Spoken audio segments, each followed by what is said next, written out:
Our next speaker has big shoes to fill. Our CTO and co-founder, Swetabh.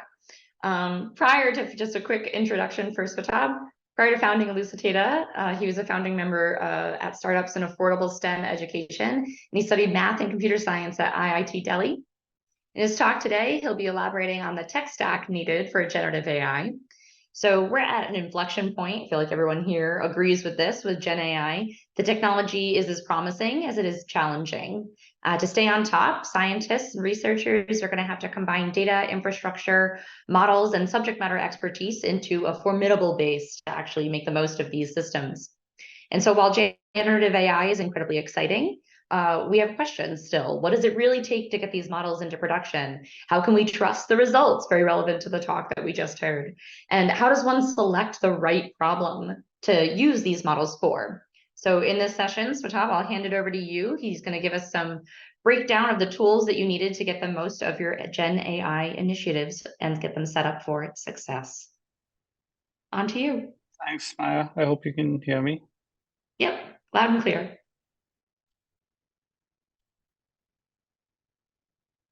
Can you see the deck? Yep, just go ahead and put it in presenter. Yeah. There you go, perfect. Yeah. Before I start, just reference to John's talk. I've been trying to poison AIs for a long time by giving wrong phone numbers in different forums. So I definitely empathize with people who are trying to use that strategy. In this conversation, we'll talk a little bit about, if you were to choose to use generative AI for your life sciences R&D work, what would the tech stack look like? And what would the effective strategies look like?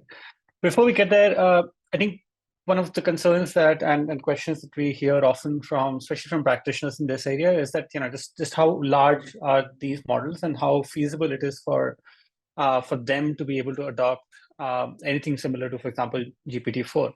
And the point that we want to make here is twofold. One, the models have grown exponentially in the last 3 years, right? Like 5,000x. But it's also kind of stabilizing. So if you look at GPT-3 versus GPT-4, they're about the same order of magnitude. So yes, models are increasing in size, and that's partly what makes it better, which is a function of the computation that you have available, as well as the kind of training data that you have. But at the same time, smaller models can also do a lot of good work. Which is what we call data-centric AI. This is something that we have talked about in the past as well. So, a couple of years ago, reference to DataFAIR 2021, where we talked about a data-centric approach to AI initiatives. And our thesis remains the same, which is that there will be foundational models, and for example, ChatGPT is one of them. But they will be trained for specific tasks that we fine-tuned, as it is called in the ML world, for a specific set of applications. And I have two examples very relevant to our domain. SCGPT and GeneFormer, both very interesting papers that have come out in the last few months. And both of them have been developed to serve niche applications, and they take foundation models which are very large, billions of parameters, and then fine-tune them for specific applications. Right? This is what we call data-centric AI.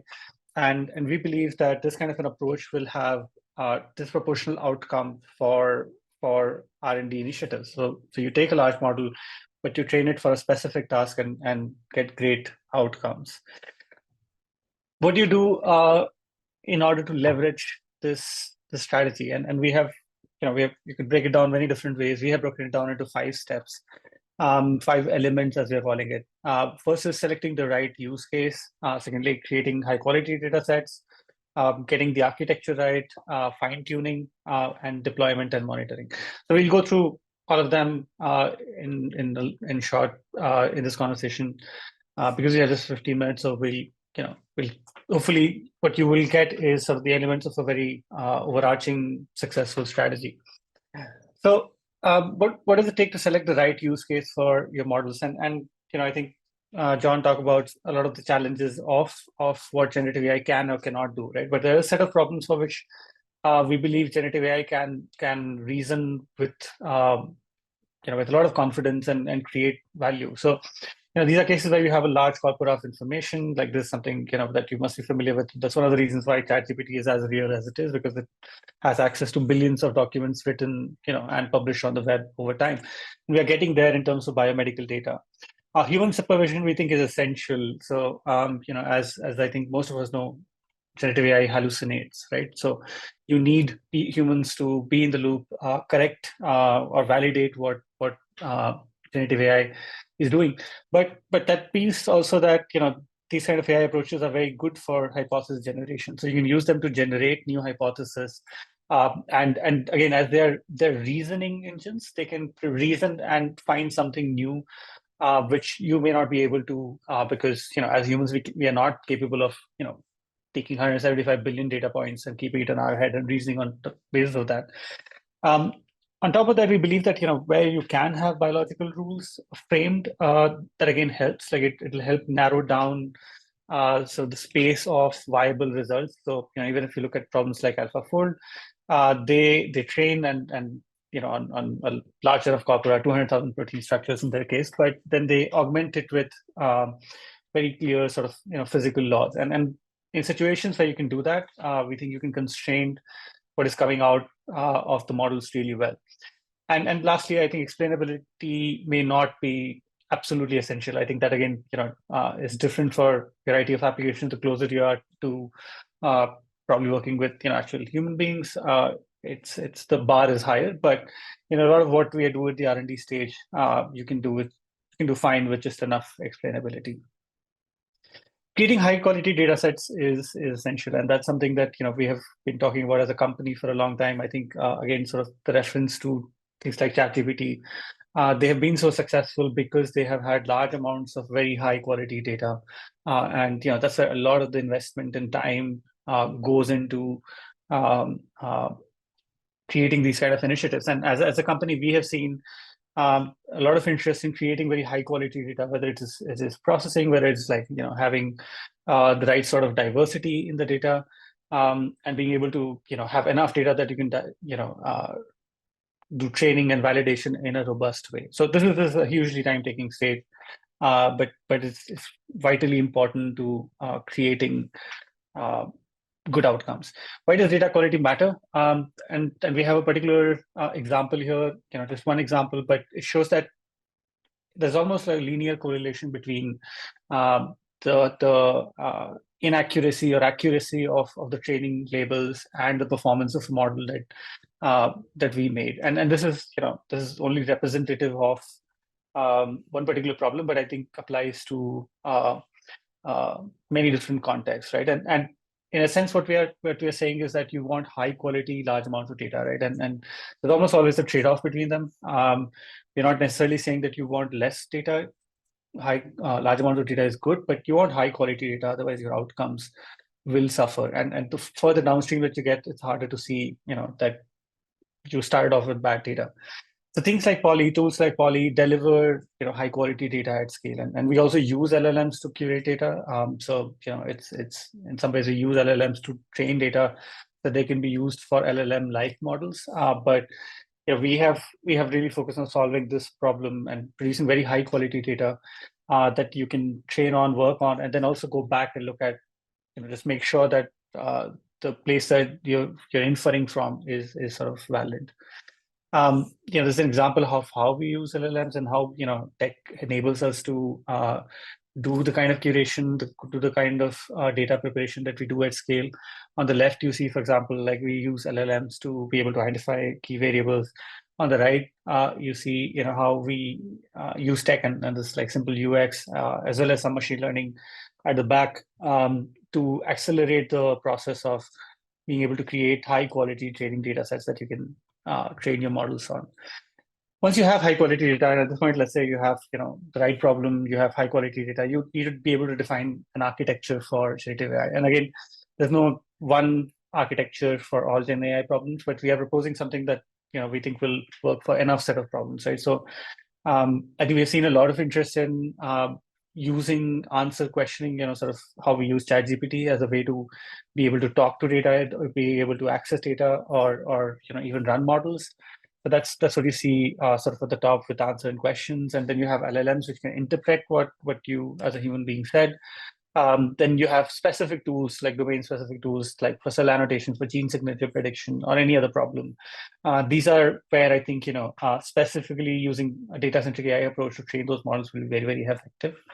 And then you can combine all of that with sort of this architecture. And again, we'll not go into a lot of details here, but the important elements is like having things in a uniform data model is critically important. And just so that we are on the same page, the age of generative AI does not necessarily mean that knowledge bases or databases will not be important. Like increasingly we see use cases in which models talk to existing knowledge bases in order to be sure that the information that they're accessing to is important. So there's another place where having high quality databases is very helpful. How do we fine tune using instructions? This is this sort of the secret sauce that ChatGPT came up with, which is to be able to give prompts and then be able to train on the basis of that. And we have done this in some other contexts, and our fine tuning has reduced significant outcomes. For example, 40% improvement in a particular set of tasks that we do that you can see on the screen. But this is true for a variety of problems, right? And that's also why human supervision is not just like important, but beneficial to having great outcomes. And this also goes back to sort of like the nature of the problem itself, right? Like if you want to be able to train a model and do that well, you have to have problems in which with reasonable accuracy, you can say whether the output that you got, let's say, at the pre-training stage is valid or not. So, if you have something which is very ambiguous, then it can be very hard to train the model itself. But fine tuning can have substantial outcomes. This is again where I think we'll see a whole variety of tools as well as vendors who will help companies do that. Finally, deploying on the cloud. This is a huge subject in itself, so we will keep it as short as we can. Most cloud vendors at this point can support it. Some examples are what we give, and sorry for that. One of the things to take care of is that you don't just need to deploy. You also need to be cognizant of the performance that you want. So depending upon how quickly you need to be able to produce outputs, is this something that you need to be doing in microseconds versus like hours? I think that'll dictate a lot of choices that people end up making. A second is observability or monitoring, right? Like I think these models, when they're quote unquote deployed in production, there will have to be continuous monitoring. And again, that's something that we should think about before we deploy these models, as well as having benchmarks in place just to make sure that the model performance over time does not worsen. So finally, how can release data help? We can help in a lot of these things, like as we talked about, preparing the right data is really, really important. That's something where we have developed significant technology and processes to be able to do that. We also help fine tune and deploy these models. We also work with you to select the right problem. So those are some of the key elements of what it takes to deliver a successful AI strategy. And with that, I hope that I'm still under time. And if there are questions, I'm happy to take them. Thanks, Swetabh. Yeah, you did a great job. We've got 2 questions in the chat coming in. The first one is, can you give some more details about exactly how you achieve the 10x speed up? So using our technology to increase the speed in curation. Maybe you could elaborate a little bit more on there. And then I'd ask, there's a technical question about databases that I'd ask you just to respond in typing. Okay. On the first one, so I mean, that's an involved question. We could talk for another half an hour about it, but essentially it's a combination of using technology, machine learning, and processes to be able to do that. So, you saw a couple of examples of that, how we use LLMs and other NLP approaches to be able to extract the right kind of data, metadata from text in different corpora. We use cloud infrastructure to be able to harmonize data faster. So to be able to process, for example, like 10,000 samples in about a couple of weeks. And then we use tooling to be able to scale up curation, make sure that, if let's say multiple people are curating something, that we have QA and QC checks in place. And then finally, sort of being able to put that QA and QC checks in a packaged form to anybody who's consuming that data. That's also where technology helps make it transparent. So it's also part of the speed up. That's awesome. And I just saw that, yes, Aditi answered this. The session is recorded for any of you who may miss it, so you will be able to get access to all of our speakers' sessions. And Swetabh, maybe you could just take a moment to comment on that other question. We have just a couple minutes left here. Do you feel that we need to use NoSQL or non-SQL databases for storage to leverage AI to deal with data variability from different sources, or might there be viable alternatives that wouldn't be extremely hard to implement? So without going into the details of that, Jane, I think there are a lot of different database approaches to store data from different sources, and I think they are very viable, and especially like with the technology that is changing, I don't necessarily consider that to be a problem. And sure, yeah, NoSQL databases will be very much core of that, but yeah, I think that technology is available and very viable. Sure. Nice. Okay, cool. I think maybe just one more question here is, let's see. What maybe I can GenAI take the technology? Oh, yeah. yeah. You got it? You can read them? I can take the multimodal foundation models are all the rage. Sure, go ahead. Do you think, the question is multimodal foundational models are all the rage. Do you think that biology is more easily fitted to this approach or harder? I think biology is more fitted actually to this approach. And first of all, like, the kind of reasoning that we need to be able to do for biological systems is very much beyond sort of, human comprehension, or even the comprehension of more mathematics that we can author. And by author, we mean, can we write the rules of, right? Like, it's very clear that most biological function remains outside of that paradigm, also the feasibility of that paradigm. And secondly, I think, the access of different kinds of data that we see from multiple omics types or other literature or asset data types. I think that those create opportunities as well as challenges for creating different kinds of architecture to be able to combine those information. But I definitely think this is an exciting moment for being able to build multimodal foundational models for biological research.